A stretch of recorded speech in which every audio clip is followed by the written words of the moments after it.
নমস্কার, আমি অসুর। আমাকে বধ করার আনন্দে তোরা ফুর্তি করবি, মজা করবি, আনন্দ করবি, খাবি, সব ঠিক আছে।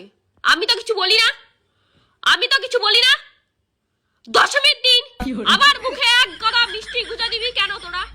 কোন আগ বলতে পারা লোকজন বুঝতে পারিস না? বধ হয়ে পড়ে রয়েছি, আমার কোন মিষ্টি খাওয়ার ছক হয়েছে, আমার মনে কোন ফুর্তি লেগেছে যে আমি অতগুলো গাদা গাদা মিষ্টি দেবো। আর কুমোরটুলি কাকু, আপনাকে বলছি দয়া করে পরের বছর দিয়ে না আমার মুখটাকে বন্ধ রাখবেন। এরকম হা করে থেকে থেকে সব যা পাচ্ছে, যে যা পাচ্ছে গুজে দিয়ে চলে যাচ্ছে। এক গাদা ধূপকাঠি গুজে দিয়ে, মোমবাতি গুজে দিয়ে চলে যাচ্ছে। মিষ্টি আপনি ঠিক ছিল, ধূপকাঠি কেন?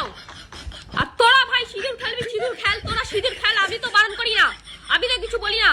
আমার গালে, আমার বুকে, আমার মাথায়, সব জায়গায় এতগুলো করে সিঁদুর তোরা আমাকে লাগিয়ে দিবি। কোন কোন ফুর্তি লেগেছে আমার?